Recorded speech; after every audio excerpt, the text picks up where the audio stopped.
The rain had been falling for 3 hours before Maya Chen realized she was in the wrong place. She noticed the alley first, not because she wanted to, but because the sound pulled her there before her mind could warn her legs to keep walking. A wet, hollow sound. The kind that didn't belong on a Tuesday night on the corner of 47th and Lexington, where the only things that usually moved this late were delivery trucks and drunk lawyers stumbling out of overpriced bars. She had just finished a 12-hour shift at the diner, her feet burning inside the split sole of her left sneaker, her apron still tucked under her arm because she hadn't had time to leave it at the back like she was supposed to. She was thinking about the stack of bills on her mother's kitchen counter. She was thinking about the hospital invoice she had folded and unfolded so many times the paper had gone soft at the creases. She was not thinking about alleys. But the sound happened again. She stopped. Between the narrow gap of two buildings under a single yellow light that buzzed and flickered like it was losing a fight against the dark, she saw them. 4 men. 3 of them holding. She processed this in fragments. The way the brain processes things it refuses to fully accept. 3 of them holding a 4th man against the brick wall. The man against the wall was big, wide-shouldered, dressed in what had once been an expensive shirt. Now the shirt was torn at the collar, dark and wet, and the man's head hung at an angle that made her stomach turn. He wasn't unconscious, but he was close. The 4th man stood apart from the others. That was the detail that froze her. He wasn't holding anyone. He wasn't throwing punches. He stood with his hands clasped loosely behind his back, wearing a black suit that had no business being in that alley. Not a wrinkle on it despite the rain falling around him like he had personally arranged for it not to touch him. He was tall, the kind of tall that rearranges a space just by existing in it. Dark hair pushed back from his face. A jaw that looked like it had been cut from something harder than bone. He was speaking, and though Maya couldn't hear the words from where she stood pressed against the building's corner, she could see the deliberate calm of his mouth. He was not yelling. He was not threatening. He was explaining something, the way a man explains a bill at the end of a meal, with the absolute certainty that it will be paid. Then the man against the wall said something that made one of the 3 shove his head back into the brick. The man in the suit didn't flinch. He simply looked up. And his eyes, gray-green and completely still, found Maya Chen across the distance of the alley with a precision that made it impossible to pretend she had stumbled there by accident. She ran, or tried to. Her sneaker caught the edge of the wet curb and she grabbed the lamppost to keep from going down, and in the half-second it took her to recover her balance, she heard it. A single, unhurried voice cutting through the rain. "Don't." Not loud, not sharp, just certain. She turned because her body obeyed the tone before her brain had a chance to intervene. He was standing at the alley entrance now, maybe 15 feet away, still with his hands behind his back, watching her with an expression she couldn't name. Not anger, not the cold calculation she had expected. Something closer to assessment, like she was a problem he was already solving. "The car behind you," he said, "is warmer than the rain." Maya looked over her shoulder. A black Mercedes idled at the curb, the rear door already open. The driver stared straight ahead, invisible behind the tinted partition. She looked back at the man. Her hand tightened around the strap of her bag, her keys pressed between her knuckles in the way Elena had taught her freshman year of college. Not that it would matter. Not against him. Not against whatever this was. "I saw nothing," she said. Her voice came out steadier than she deserved. "I was walking home. I didn't stop. I didn't look." "You looked," he said. There was no accusation in it. Just the same quiet certainty. "And now we have a situation. I don't want a situation. Nobody ever does." He tilted his head slightly, studying her face the way she had seen doctors study charts, searching for the thing that explained everything else. "You have flour on your collar. You've been on your feet for at least 10 hours. You're calculating whether those keys will do anything useful if I move toward you." A pause. "They won't. But I'm not going to move toward you." She didn't lower her hand. "Then what are you going to do?"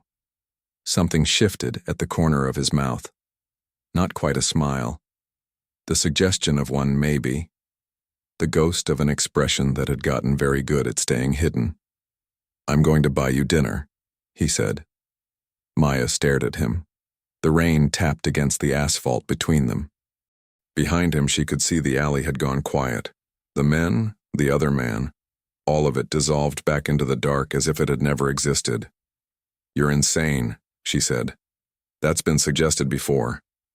He gestured toward the open car door, unhurried, like she had already agreed and they were simply working through the formalities.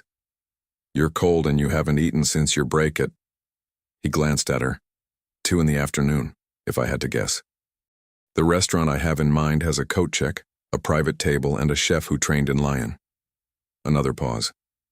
"And I promise you, Ms. Chen," she said, before she could stop herself. Maya Chen. He absorbed this without reaction. "Ms. Chen, I promise you that getting in that car is considerably safer than standing in the rain and hoping I'm the kind of man who lets witnesses walk away." The words landed flat and even without menace, and that was somehow worse than if he had screamed them. Maya looked at the open door. She looked at the alley. She looked at the man in the impeccable suit, rainwater finally beginning to darken the shoulders of his jacket, and she thought about the bills on her mother's counter.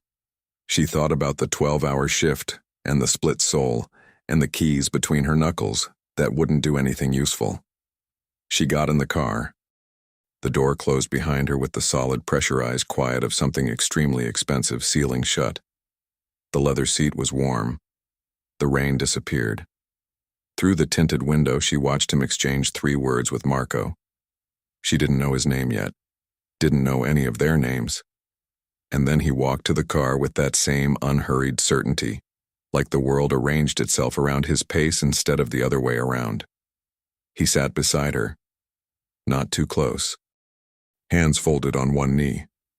The car moved. "Where are you taking me?" Maya asked. "To dinner," he said. "And after dinner?" He turned his head and looked at her, really looked at her. And for the first time she saw something underneath the calculation. Something she couldn't identify yet. Something that hadn't decided what it was going to become. "That," he said, "depends entirely on what we find out about each other." The city scrolled past the window in wet streaks of light, and Maya Chen, who had spent 26 years surviving on caution and clear exits, sat in the back of a stranger's car and felt, for the first time in longer than she could remember, like the next hour was completely and utterly unpredictable. She wasn't sure if that was the most terrifying thing that had ever happened to her, or the first real thing. The restaurant had no sign outside. Maya noticed that first. No name, no menu in the window, no velvet rope with a list that decided who existed and who didn't. Just a black door on a quiet block in Midtown, flanked by 2 men in dark coats who stepped aside before the car had fully stopped, as if the Mercedes itself was an appointment they had been expecting. The maitre d' appeared at the curb with an umbrella that he deployed over Dante's side of the car with practiced precision, and then, almost as an afterthought that was not an afterthought at all, extended it over Maya as she stepped out. "Mr. Moretti," the man said, "your table is ready." Moretti. She filed the name away like a splinter under skin. Inside, the restaurant was everything the exterior refused to be. Warm light that came from everywhere and nowhere, the kind that made every face look like a secret worth keeping. Tables draped in white linen, spaced far enough apart that conversation stayed where it was put. Crystal that caught the candlelight and threw it back in pieces. The room was full, she could see that. But it was full the way expensive things are full, quietly, without the desperation of crowds. Every head turned as they walked in, not toward Dante, toward her. Or rather toward the question of her, this woman in a diner apron and wet sneakers moving through a room that had probably never seen either. Maya kept her chin level. She had spent enough years being the wrong kind of person in the wrong kind of room to know that looking down only confirmed what they already suspected.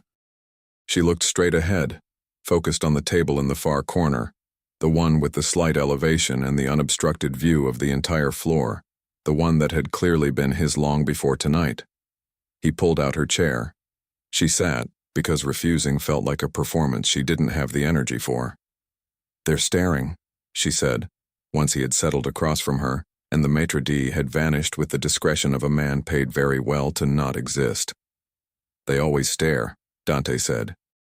He didn't look at the room. He looked at her. Tonight they have better material. A server appeared, poured water into a crystal glass, and disappeared.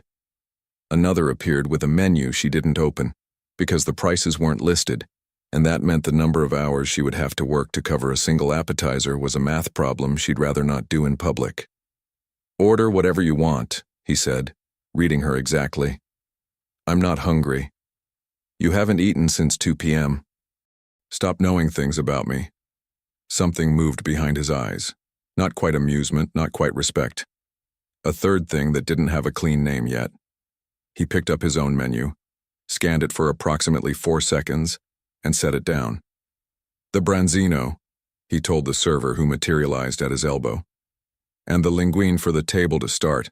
Bring the Barolo, the 2015, not the 2018.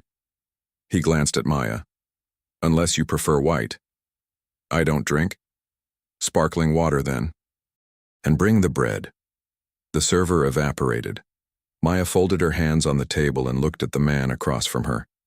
This man named Moretti, who had been standing in an alley 20 minutes ago watching someone bleed and now sat here ordering wine with the same energy other people use to check their phones.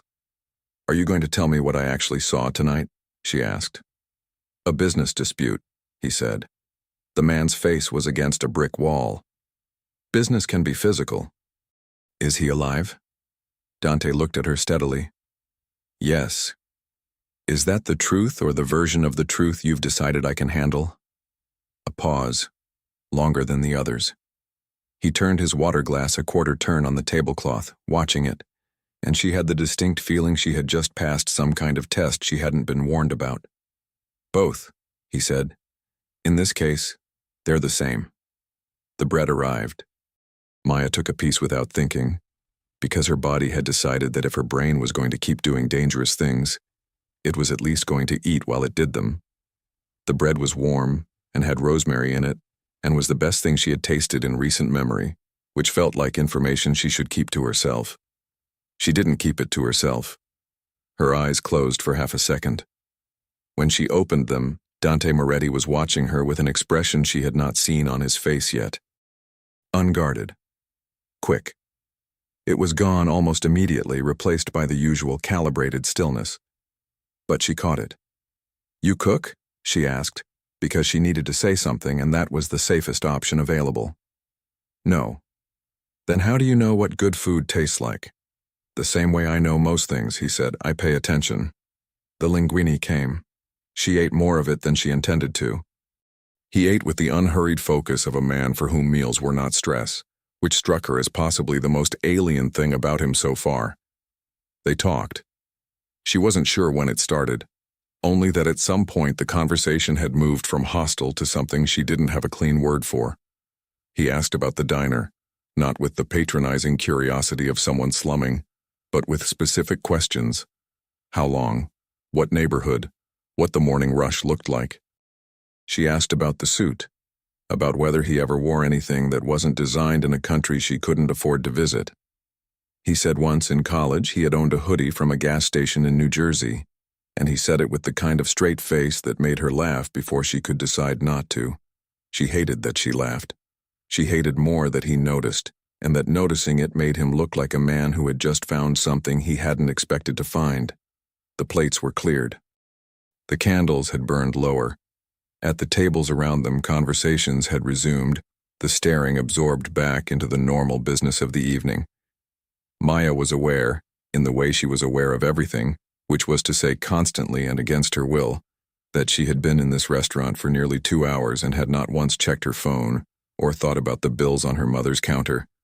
That was when he reached into the inside pocket of his jacket. He placed it on the table between them. A folder. Cream-colored, slim, with no label. It landed on the white linen with a soft finality that made her stomach tighten before she even knew what it was. "What is that?" she said. Not a question. She already knew it was a question she wasn't going to like the answer to.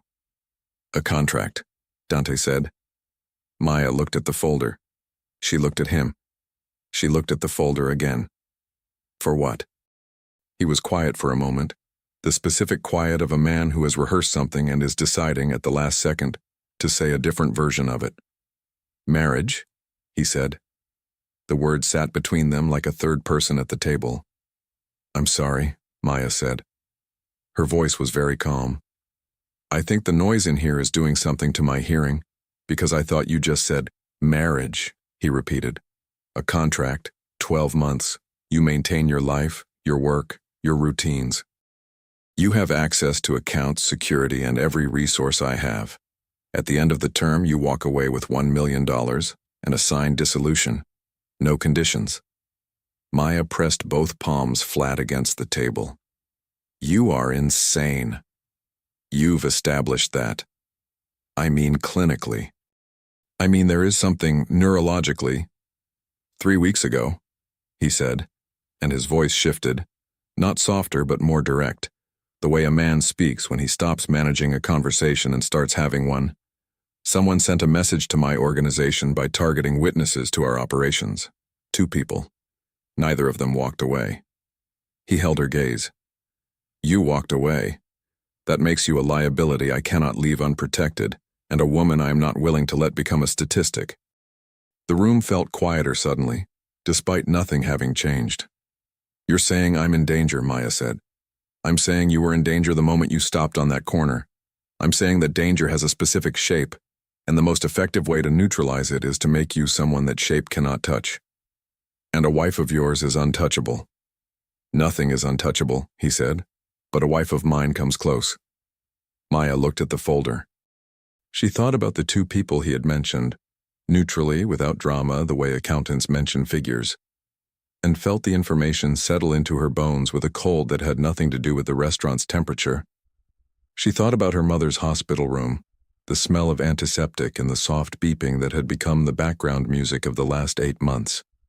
She thought about the number on the invoice she had folded and unfolded until the paper went soft. She did not open the folder. I need to go home, she said. I know. This is... She stopped. Started again. You can't just put a contract on a table and expect someone to... I'm not expecting anything tonight, Dante said. He was completely still, watching her with that gray-green gaze that gave nothing away and somehow, impossibly, gave everything away. Take it. Read it. All of it, including the clauses in the back that most people skip. A pause. I had it written so that the advantage is yours, Miss Chen. If you look closely enough, you'll see that. She stood. He stood, automatically, before she had finished rising, the kind of reflex that came from a different century's idea of manners. The car will take you wherever you want to go, he said. Maya picked up the folder. She wasn't sure why. Her hands made the decision and she let them because they had been making better decisions than her brain all night. She was almost to the door when she heard him behind her. Not close, not following, just his voice crossing the distance between them. Ms. Chen. She stopped but didn't turn. The flower, he said. On your collar. From this morning's shift, not tonight's. A beat. You work hard for people you love. That's not a weakness. That's the only thing in that folder that money can't replace. Maya walked out into the rain. She held the folder under her coat the whole way home, and she told herself she was protecting the paper from the wet, and she almost believed it. The folder lived on her kitchen table for 11 days. Maya moved around it the way you move around something that has changed the geometry of a room, carefully with peripheral awareness, never quite looking directly at it. She made coffee in the morning and looked at the window. She ate cereal standing at the counter and looked at the floor. She came home from double shifts smelling like grease and exhaustion, and walked past it to the bathroom without breaking stride, as if ignoring it consistently enough might eventually make it a different kind of object. A magazine, maybe. A takeout menu. Something with no consequences attached. On the 3rd day, she opened it. She told herself she was only checking for the threat, looking for the clause that said sign or else, the fine print that converted the dinner into something uglier in daylight. She read it standing up, still in her coat, bag on her shoulder, ready to close it and walk away the moment she found what she was looking for. She read it for 2 hours. Sitting down, coat off, tea gone cold beside her. The contract was, she had no other word for it, fair. Aggressively, almost suspiciously fair. She retained full legal independence, a separate account in her name only, structured so that he had zero access. Housing provided but not mandatory. She could stay in her apartment if she chose. No physical requirements of any kind, written out in language so explicit and unambiguous that she read the paragraph 3 times just to make sure she wasn't misreading the absence of a catch. 12 months. $1 million at dissolution, paid in full, no conditions, no clawback clauses. And on the last page, in smaller text that most people would have skimmed, a single addendum. In the event of threat, harm, or intimidation directed at any member of Ms. Chen's immediate family during the contract period, full security resources of Moretti Group shall be deployed without limitation and at no cost to Ms. Chen. Her mother's name wasn't in it. It didn't need to be. He had written immediate family and underlined nothing, because underlining it would have been too obvious, and this man, she was beginning to understand, did nothing that was too obvious. She closed the folder. She put it in the kitchen drawer, under the takeout menus, and went to bed. The hospital smell hit her the same way it always did. Not unpleasant exactly, just total. It replaced everything else. The street outside, the coffee she'd had on the way, the particular tiredness of a body that hadn't slept properly in 2 weeks. Room 412 was at the end of the corridor, and Maya had walked this hallway enough times that she knew which fluorescent light flickered at the halfway point, and which floor tile was slightly higher than the rest, and would catch your toe if you weren't paying attention. Her mother was awake, sitting up against the pillows, watching a cooking show on the small mounted television, with the focused attention she gave everything: crossword puzzles, conversations, the particular behavior of pigeons outside the window. Linda Chen approached the world like it was a text worth reading carefully. "You look tired," her mother said by way of hello. "I'm fine." Maya sat in the chair beside the bed and took her mother's hand. Thin now, lighter than it used to be, the bones more present than they had any right to be. "How was today?" "Dr. Reyes says the new treatment is showing results." Linda said this the way she said most things, plainly, without decoration. She wants to continue through the end of the quarter, which means, "I know what it means." Maya kept her voice level. "Don't worry about that." Maya. "Mom." Her mother looked at her with the expression that had been looking through Maya's deflection since she was 7 years old, patient, unhurried, completely undeceived. "The supplemental insurance lapsed. I got the letter. I'm handling it. You're working 60 hours a week and you have flour in your hair again." Maya reached up automatically. There was no flour. Her mother smiled. Small, tired. The smile of a woman who had learned to find precise amusement in precise places. "Elena called," Linda said. "She says you've been quiet." "Elena calls you?" "Elena worries. I appreciate it." A pause. The cooking show murmured in the background. Someone was making something with saffron, and the host was very enthusiastic about it. "There's something you're not telling me." "There are many things I'm not telling you. That's called being an adult." "Maya Chen." She looked at her mother's hand in hers. The IV line. The bracelet with the hospital number on it. The cooking show reflected in miniature in the window glass, the world outside reduced to a dark rectangle and a strip of city lights. "I have an opportunity," Maya said carefully. "It's complicated and unusual, and I haven't decided anything yet." Her mother waited. "It would solve the insurance, and the treatment costs, and..." She stopped. "It would solve most of it." "What kind of opportunity?"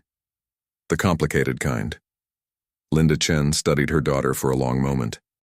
Outside, a cart wheeled past in the corridor. The cooking show moved on to dessert. "Is it dangerous?"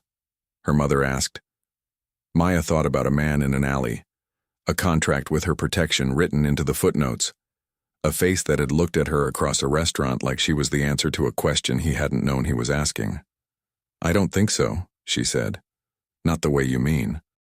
Her mother nodded slowly in the way that meant, "I don't fully believe you, but I trust you to know the difference." She squeezed Maya's hand once and let it go. "Then do what you need to do," Linda said, "and come back and tell me about it when you can." She called Elena that night, not for advice. Elena's advice tended to arrive wrapped in profanity and delivered at volume, which Maya loved about her, but which was not what she needed at 11 p.m.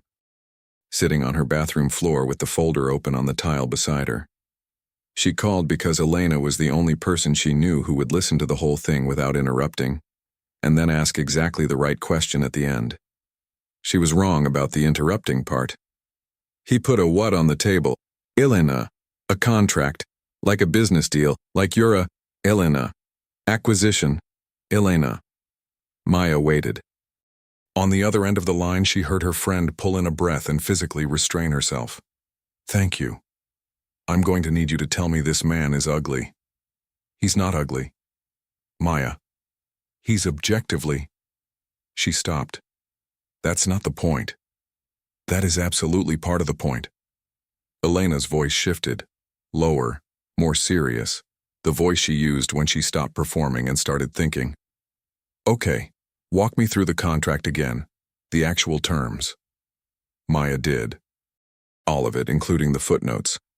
Elena was quiet through most of it, which was how Maya knew she was actually processing rather than preparing her next reaction.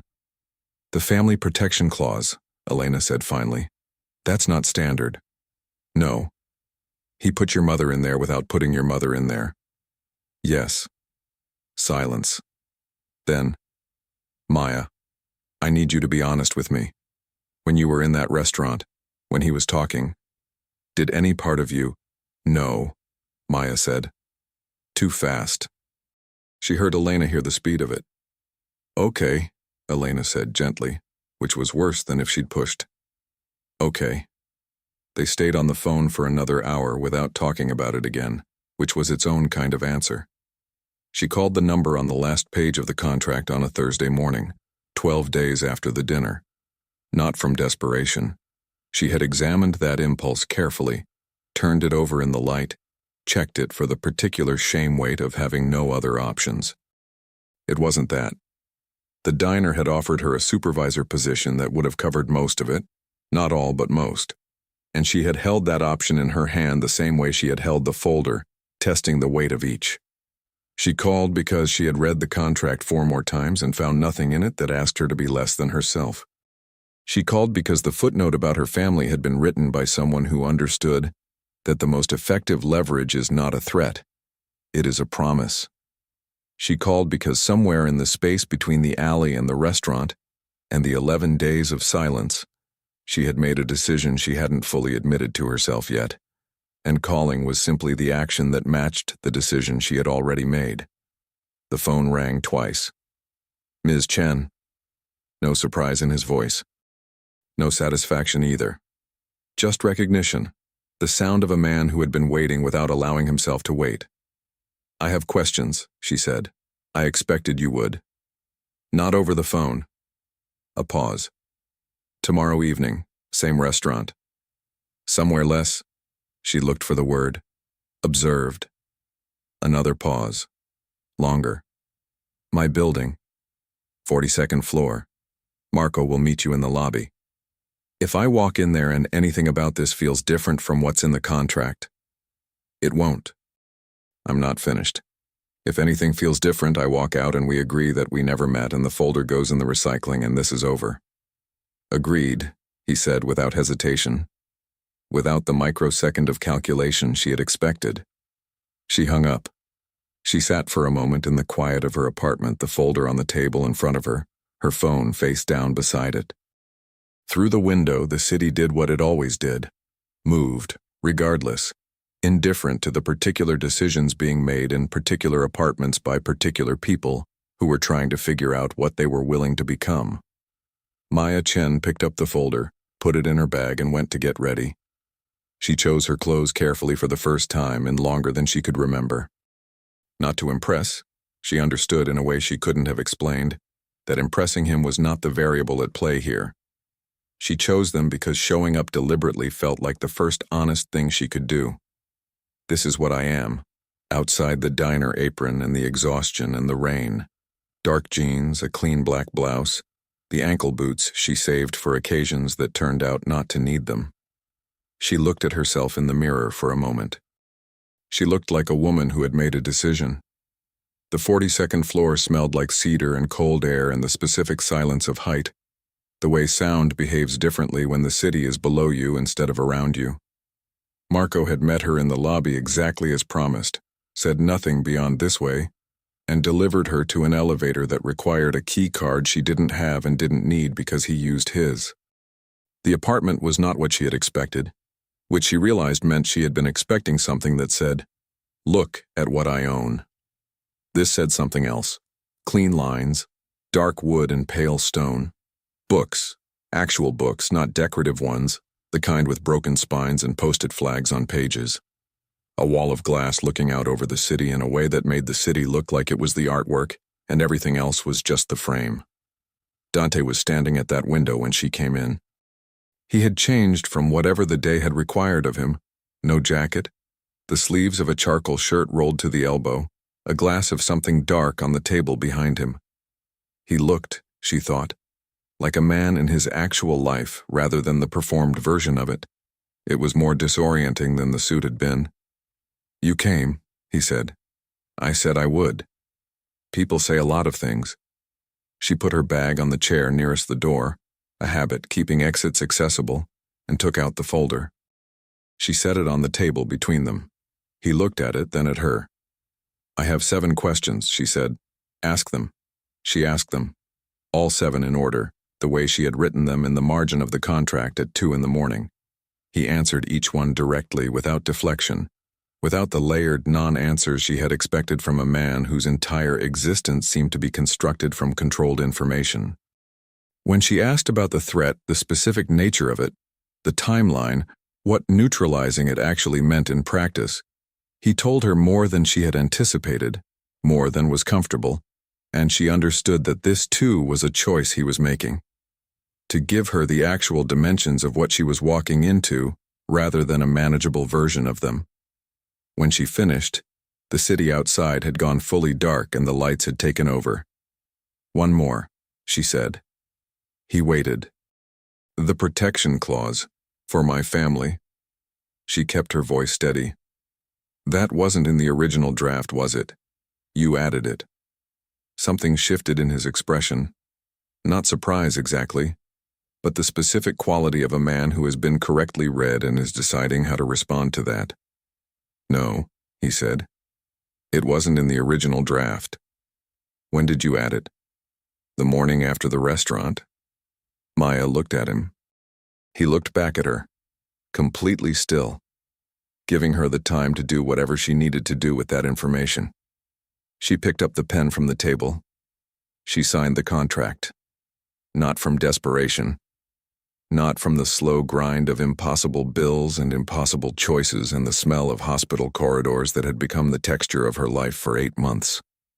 She signed it because she had asked 7 questions and received 7 honest answers, and 1 admission that nobody had asked for, and because the man standing across the table had added a clause to protect her mother, before he had any reason to believe she would say yes.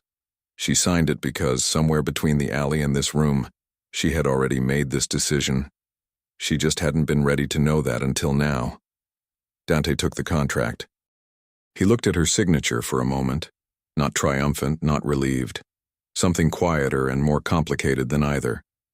"There are things about this arrangement," he said, "that I can't fully predict." "I know," she said. "I want to be clear about that." Dante. It was the first time she had used his name. She watched him register it, the slight stillness, the almost imperceptible shift. "I read every clause. I know what I signed." She picked up her bag. "I'll see you Saturday for whatever you need for the public record. Send the details to the number you already have." She walked to the elevator. Behind her she heard nothing. No footsteps, no voice. And then, just before the doors opened, "Ms. Chen." She stopped. Did not turn. They were building a language, she realized, made of these moments. Her stopping, his voice crossing the distance, something exchanged that neither of them had a clean name for yet. "Thank you," he said. She stepped into the elevator. The doors closed. She stood in the mirrored box as it descended 42 floors and looked at the woman looking back at her. Dark jeans, black blouse, ankle boots, a face that had just done something enormous and felt, improbably, completely calm about it. "You already knew," she told her reflection. Her reflection for once did not argue. The dress was the color of winter light. Not white. Ivory, the stylist had corrected with the particular patience of someone who spent their professional life making distinctions that mattered enormously to everyone except the person being dressed. It had a structured bodice and a skirt that moved like water, and a neckline that was elegant without being a statement. And it had been chosen by Isabella Moretti in approximately 40 minutes, while Maya stood on a platform in a midtown atelier, feeling like a variable in someone else's. Equation. "You have excellent posture," Isabella said, circling her with the focused energy of a woman who approached problems, and apparently future sisters-in-law, with the same decisive momentum. "Most women collapse a little under the weight of the fabric. You don't." "I've been carrying heavy things for a while," Maya said. Isabella stopped circling. She looked at Maya with Dante's eyes, the same gray-green, the same quality of looking that went a layer deeper than social looking, and then she smiled, sudden and genuine, the kind that reorganized her whole face. "I think," Isabella said, "that you are going to be very interesting." Maya wasn't sure if that was a compliment or a warning. She suspected it was both. The rehearsal was on a Friday evening in a private chapel on the Upper East Side that had been in the Moretti family for 3 generations. Small, stone-walled, smelling of candle wax and old wood and the particular weight of accumulated ceremony. Marco stood at the back with his hands folded and his expression set to professionally uninvested, which Maya had come to understand was his version of warmth. The priest was older than the chapel looked, with white hair and reading glasses he kept losing on his own face. Dante was already at the altar when she walked in. He had his back to her, talking to the priest in a low voice, jacket on despite the warmth of the room, hands behind his back in the posture she had catalogued without meaning to, the one that meant he was thinking. She watched him for a moment before he turned, which he did with the unhurried awareness of a man who always knew what was entering the room. He looked at her. She was wearing the same dark jeans and black blouse from the signing. The dress was in a bag over Marco's arm. Dante looked at her for 2 seconds longer than the situation required, and then looked away, and that 2 seconds sat in the air between them like a sentence that had been started, and then thought better of. "The ceremony tomorrow is 45 minutes, he said when she reached him. Business voice, contract voice, the voice he used when he was managing the distance between them. "The photographer will be positioned at the left aisle. The guest list is 60 people, my side entirely, which I understand is not ideal but was logistically." "It's fine," Maya said. "Your friend Elena is confirmed for the front row." She blinked. You didn't ask, I noticed." He held her gaze briefly. "She's been added to the security clearance as a standing guest. She can bring herself." Maya looked at him. He was already turning back to the priest, pointing at something in the order of service, asking a question about the ring exchange that he clearly already knew the answer to. She watched his profile, the jaw, the slight tension at the corner of his mouth that appeared when he was being deliberate about something, and filed the Elena information away in the same place she had filed the footnote about her family, in the drawer that was getting crowded with things she wasn't ready to fully examine. The rehearsal took 20 minutes. They stood at the altar, 3 feet apart, and the priest walked them through the sequence in his slow, careful voice. When he reached the part about, "You may now kiss the bride," he looked up from his notes and said with the mild interest of a man who had seen every variation of human awkwardness, "Do you want to walk through that portion as well?" "No," said Maya. "Yes," said Dante at the same moment. They looked at each other. "Coordination," he said, with the ghost of something at his mouth. "For tomorrow. So it isn't..." Awkward, she offered. Unrehearsed. It's going to be unrehearsed regardless. Then at least one of us should be prepared. Maya looked at the priest who was examining his reading glasses with the focused neutrality of a man who had long since made peace with being invisible during these particular conversations. Fine, she said. He was not theatrical about it. He stepped toward her, one hand rising to her jaw. Careful, asking, the kind of touch that announces itself before it lands, and kissed her once, briefly, the way you kiss something you're trying not to break. She stood very still. He pulled back, and for a fraction of a second his thumb stayed at the edge of her jaw, and she felt the specific warmth of it the way you feel a sound after it stopped playing. He dropped his hand. Tomorrow, he said, there will be an audience. I know, she said. Her voice came out level. She was proud of that. They did not look at each other on the way out of the chapel. She didn't sleep. Not from nerves. She had examined that possibility and found it wasn't quite accurate. It was something more precise than nerves. It was the feeling of standing at the exact edge of a before, knowing that the after began in the morning, and not being afraid of the after, but being unable to stop being aware of the distance between them. Elena arrived at 6 a.m. with coffee, a bag of pastries, and the energy of a woman who had decided that her job today was to make this feel like a real thing rather than a transaction, and who was going to accomplish this through sheer force of enthusiasm and croissants. You look like you didn't sleep, Elena said, handing her a coffee. I didn't. Good. Means you're taking it seriously. She set the pastries on the counter and turned to look at Maya with the direct, unfiltered attention that had made her Maya's closest friend for 8 years. How are you actually doing? I'm fine. Maya. She stopped, turned the coffee cup in her hands. I'm doing something enormous and I know exactly why I'm doing it, and I still can't fully convince my nervous system that I'm in control of it. Elena nodded slowly. That's honest. Don't make it mean more than it means. I'm not making it mean anything. Elena opened the pastry bag. I'm just noting that I can't convince my nervous system is a very specific thing to say about a business arrangement. Maya took a croissant and did not respond, which was its own kind of response, and Elena had the grace not to point that out. The chapel was full by the time they arrived. 60 people in a space built for 40, every seat taken, the air warm with the particular electricity of an event that everyone present understood was significant in ways that went beyond the ceremony itself. Maya could feel it from the doorway. The attention, the calculation behind the congratulations, the 60 versions of "what does this mean for us" being run simultaneously behind 60 sets of polite eyes. She stood at the entrance and looked at the aisle. Elena squeezed her arm once, quick and hard. You look like someone who knows what she's doing, she said quietly. I'm working on it, Maya said. The music began. She walked. She had been told, in the abstract, that the room would watch her. She had not fully processed what it meant to be watched by 60 people who were watching not just a bride but a question. Who is she? Where did she come from? What does Dante Moretti see in this woman in the ivory dress with the practical posture and the face that was giving absolutely nothing away? She felt every set of eyes and she let them look, and she kept walking because the only way through a room like this was through it. He was at the altar. He turned when she was halfway down the aisle, and she watched him take her in, not with the quick, managed glance of the rehearsal, but fully, the way he looked at things when he wasn't performing neutrality.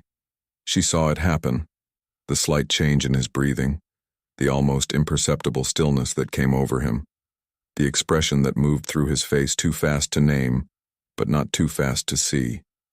She filed it away. She filed everything away. She was running out of drawer space.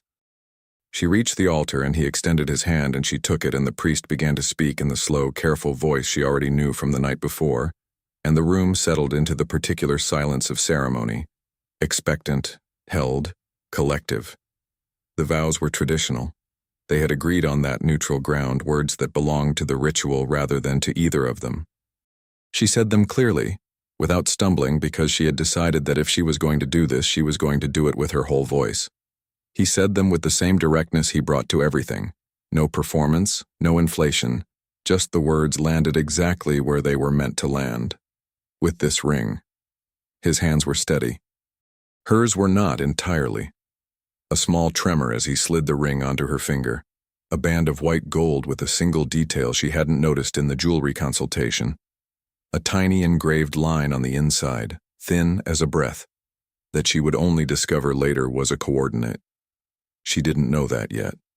She only felt the metal settle against her skin and the warmth of his fingers, holding her hand a moment longer than necessary. You may now kiss the bride. He turned to her. There was a second, less than a second, a fraction of one, where she saw him make a decision, not about whether, about how. She saw him choose not to give the room what the room was expecting, which was restrained, appropriate, the managed performance of a man maintaining control of his own narrative. He kissed her the way the rehearsal had not prepared her for. One hand at her jaw, the other at the small of her back. And the kiss was not brief, and it was not restrained, and it was not the careful announcing touch from the chapel the night before. It was the kind of kiss that happened when a person stops managing something they have been managing for too long, and it lasted long enough that she heard the room shift. A collective exhale, a murmur, and she had stopped being aware of the room entirely because both of her hands had found the lapels of his jacket, without her authorizing that decision. And she was kissing him back with the same unmanaged honesty, and neither of them had planned for this to be real. He pulled back. His forehead rested against hers for exactly 1 second. His eyes were closed. She could feel his breath. Then he straightened, turned to the room. The expression was back, composed, controlled, giving nothing away. And the room applauded, and Isabella was crying in the third row with the uninhibited emotion of someone who had been hoping for exactly this. And Marco, at the back, had the expression of a man who had just had a suspicion confirmed. Maya looked at her hands. The ring sat on her finger like it had always been there. The reception was in the private dining room of a hotel 3 blocks from the chapel. The same warm light as the restaurant where this had started. The same crystal and linen, a room that understood itself to be the backdrop for important evenings. Maya moved through it in the ivory dress with Elena at her left shoulder like a small fierce anchor, accepting congratulations from 60 strangers, who shook her hand and looked at her face and tried to read what wasn't written there. Dante stayed close. Not dramatically, not the possessive proximity of performance, but close in the way that had become its own language between them. A hand at the small of her back when someone approached too directly. A glass of sparkling water that appeared in her hand without her asking for it, replaced before it was empty. Once when a man whose name she didn't catch held her hand in both of his for slightly too long, while telling her she was a lucky woman, she felt Dante's presence at her shoulder materialize in a way that was perfectly polite and absolutely clear, and the man released her hand and moved on. She noticed all of it. She told herself she was cataloging it because understanding him was part of navigating the arrangement. She almost believed that. The evening moved. The speeches were brief and carefully considered. Isabella's was warm and slightly devastating, full of private references to her brother that sketched a person underneath the controlled surface. A person who had apparently once driven 4 hours in a snowstorm because she had mentioned offhand that she was scared of being alone during bad weather. Maya absorbed this information without expression and stored it in the drawer that no longer had any room. Late in the evening, when the room had loosened and the music had shifted to something quieter, she found herself at the window with a view of the city, and a moment of stillness she hadn't expected. He appeared beside her. Not startling. She had known he was crossing the room toward her before she had turned to look, which was information she chose not to examine. "How are you doing?" he said. "You sound like Elena." "I'll take that as a deflection." It was a deflection. She looked at the city. "I'm fine, it was—" She searched for the word. "A lot." "Yes." "The kiss," she said, because she had decided somewhere between the third toast and the dessert course that she was not going to be a person who didn't say the thing. "That wasn't what we rehearsed. A beat." "No," he said. "Was that for the room?" He was quiet for a moment. The city moved outside, indifferent and constant. "No," he said again. Maya turned to look at him. He was looking at the window at the city reflected in it, and she could see his profile and the particular set of his jaw that she had catalogued without meaning to. "Dante." He turned. "We need to be careful," she said.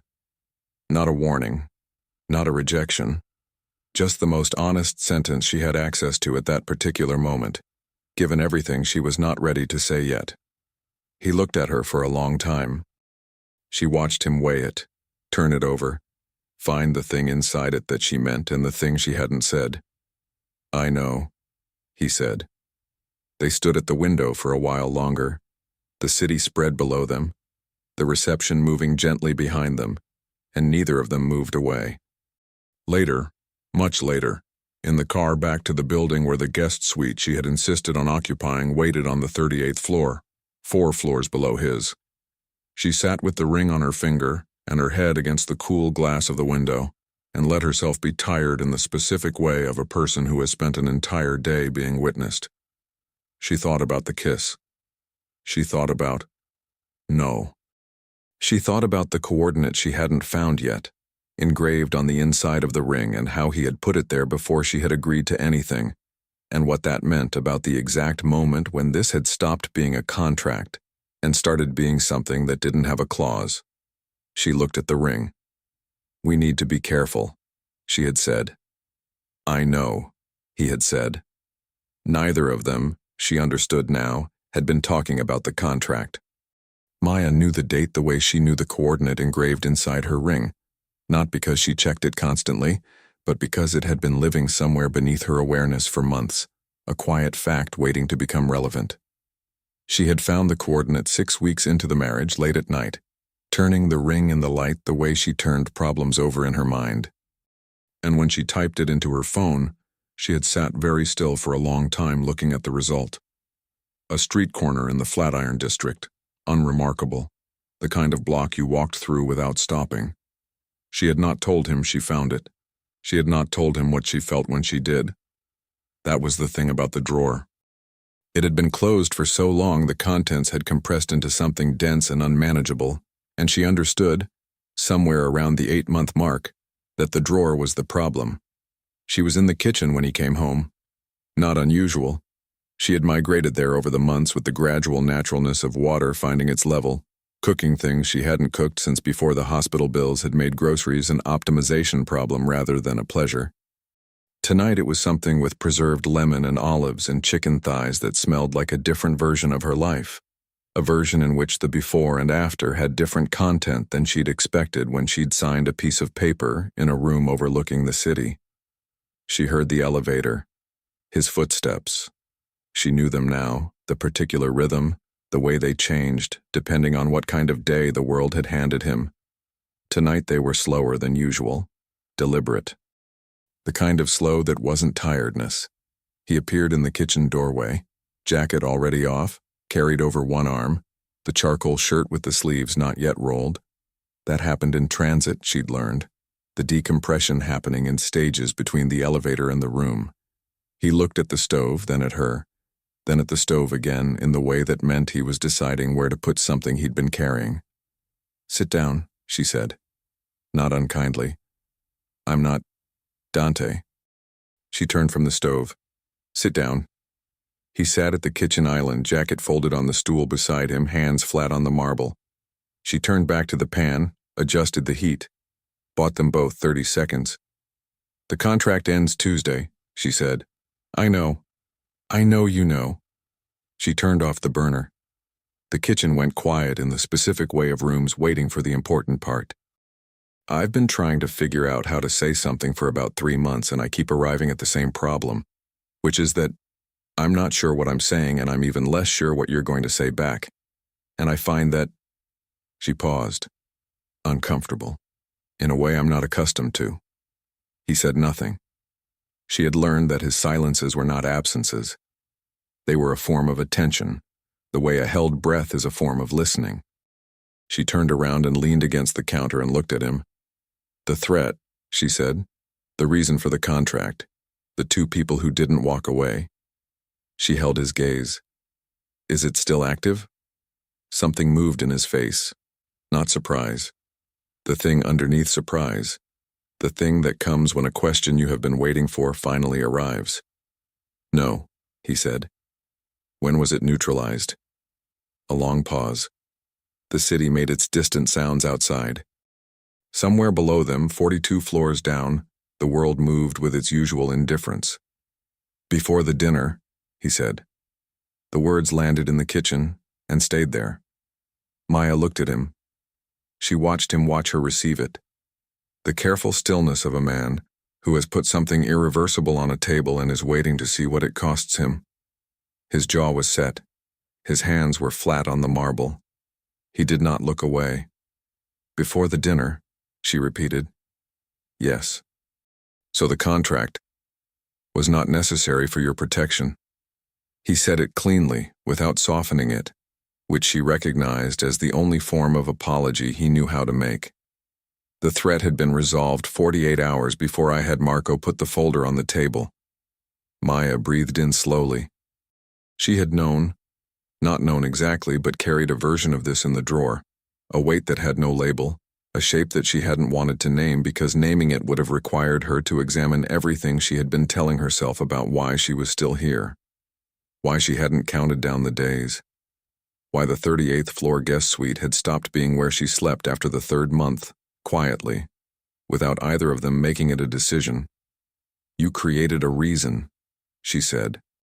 I created a context, he said, in which a woman who would have said no to everything else might say yes to something. A pause. I'm aware of what that is. Are you? It's a manipulation. He said it the same way he said everything difficult, directly, without armor. Constructed from real danger that was no longer present. I gave you an accurate picture of the threat. I gave you an inaccurate picture of its timing. His eyes didn't move from hers. I'm telling you now because the contract ends Tuesday and I will not let it end while you don't have the complete version of what you agreed to. Maya looked at him for a long time. At the jaw and the eyes and the hands flat on the marble. At the man who had added a clause for her mother before he had any reason to believe she'd say yes. Who had driven 4 hours in a snowstorm for his sister. Who had rolled up his sleeves every evening in stages while he decompressed from whatever the day had required of him. Who had kissed her at an altar in front of 60 people, like he was finally stopping managing something he'd been managing too long. The coordinate, she said.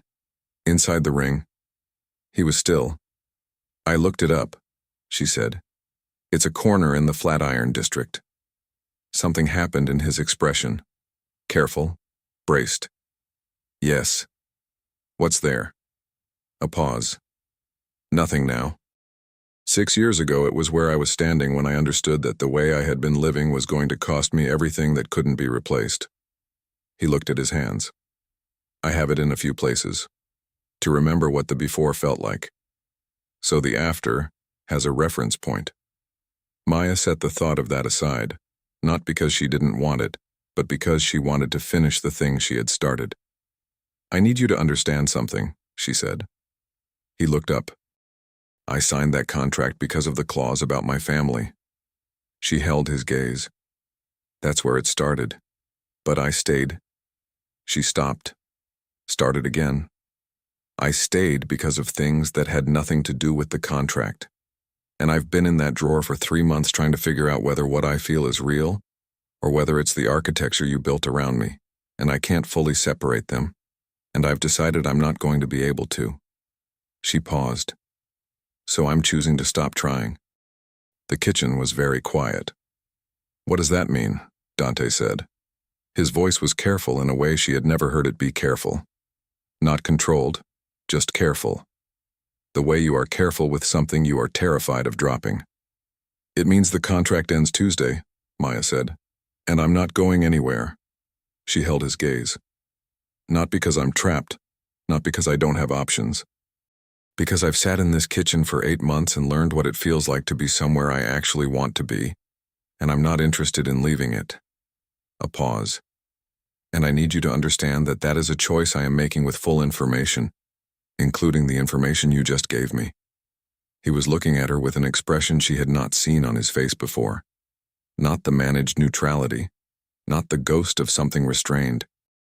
Something open, unguarded, the face under the face, the one she had caught in flickers for 8 months and which was now simply present, entirely, without the glass between them. He stood. He came around the island and stopped in front of her, close but not touching, and she looked up at him, at the jaw and the gray-green eyes and the man who had built a very elaborate door because he hadn't known how to simply knock. "Maya," he said. Her name in his voice had its own weight by now, its own particular gravity. "I know," she said. "I need to say it." "I know that too." He took her face in his hands, carefully, the way he had at the rehearsal and the altar, and every moment in between when he had been managing the distance and losing. "I'm sorry for the way it started," he said. "I'm not sorry it started." She looked at him for a moment. "Dante," she said. "There's something else." She felt his hands still against her face. She had been carrying this for 3 weeks, a fact she had turned over in the clinical light of a pharmacy at 7 a.m. on a Thursday, then confirmed in the office of the obstetrician that Marco had found for her 6 months ago in one of his quiet acts of logistics that nobody asked him about. She had sat with it for 3 weeks, sorting through her responses the way she sorted through everything. Methodically, honestly, looking for what was actually true underneath what she had expected to feel. What was actually true was that she was not afraid. That had surprised her more than anything else. "I'm pregnant," she said. The hands at her face went completely still. She watched it move through him, not the controlled processing of information, but the actual thing, the unmanaged version, moving through his face in a sequence she had never seen before. Stillness, then something that broke open behind his eyes, then the expression of a man who has been handed something he did not know he was allowed to want. His forehead came down to hers. She felt him breathe. "Maya." Just her name. Just that. "I know it's... Don't." His voice was low, rough at the edges in a way she had never heard. "Don't tell me what it is. I know what it is." He pulled back just enough to look at her. His eyes were bright in a way she had no precedent for. "I know what it is." She looked at him. At the man who controlled everything and had just been handed the one thing that could not be controlled, and who was looking at her like she had given him back the reference point, the coordinate, the before and after marker, the thing that made the after mean something. "Okay," she said quietly. He kissed her. Not the altar kiss, not the rehearsal kiss, but something quieter and more complete. The kind that doesn't need an audience because it isn't for one. She put her hands against his chest and felt his arms come around her, and the kitchen held them the way rooms hold the things that happen in them, permanently, in the walls and the light and the smell of preserved lemon going slowly cold on the stove. Later they sat at the island and ate directly from the pan because neither of them had moved to plate anything, and he told her about the corner in the Flatiron District, the whole story, the 6 years ago version, the man he had been deciding not to keep being, and she told him about the 11 days the folder had lived on her kitchen table and how she had read the footnote about her family at 2 a.m. and understood, in the specific way you understand things in the middle of the night, that she was already in trouble. He listened the way he always listened, completely, with the full weight of his attention. Outside, the city moved in its 42nd floor silence, lights and distance and the permanent motion of a place that doesn't stop for the particular decisions being made in particular kitchens by particular people who have finally, after a significant amount of effort and architecture and elaborate indirection, arrived at the same room. The contract ended Tuesday. Neither of them mentioned it again.